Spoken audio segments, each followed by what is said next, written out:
Thanks for checking out this video. Don't forget, like and subscribe.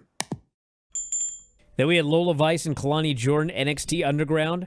I thought this was going to be Butterbean and Minoru Suzuki after watching that training footage. Miles better. Yes, and that training footage led directly into the finish of the match, which made me happy. It did. We'll talk about that and more after the break. Observer Live. Back in the show, Bryan Alvarez here, Wrestling Observer Live. What about that Lola Vice, Dad? He's fantastic. Grandmaster. He's a baller. What? Don't ever say I like that guy. again. He was so awesome on this show. I don't want to take anything away from Lola Vice. I mean, she was great in that match, but man, her father. The only thing that kills me about Lola Vice is how quickly she goes from being exhausted winning a match, and she gets up and she just has to shake her butt, no matter what, as violently as possible for the crowd after the win, no matter how beaten up or beaten down she is. Yes. Well, what'd you think of the match?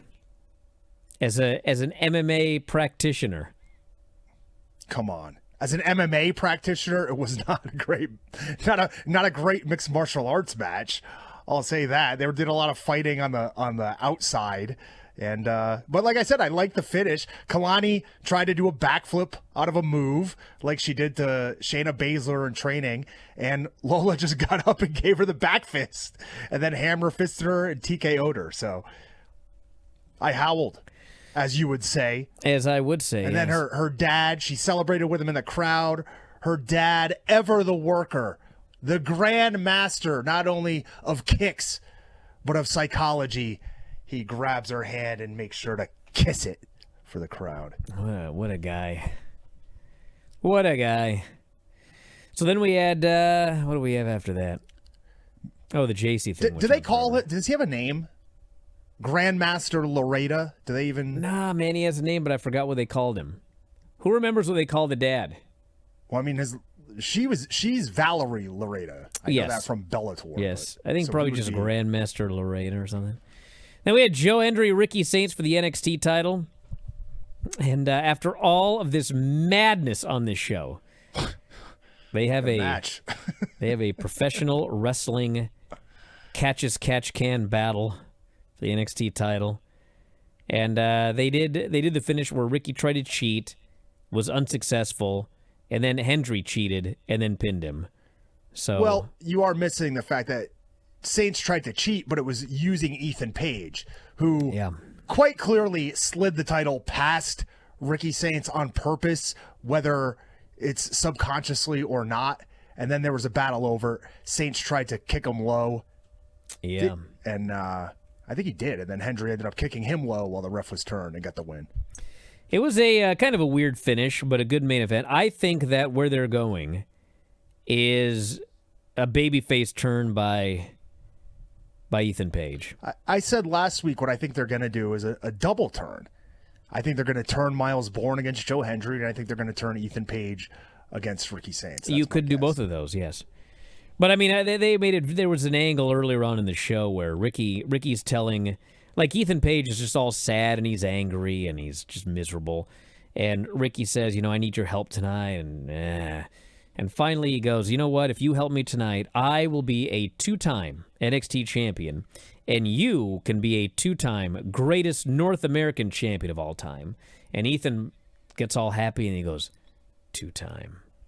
And so we're supposed to think he's talking about a 2-time North American championship, but what they are not reminding us of is the fact that Ethan Page was once an actual NXT heavyweight champion.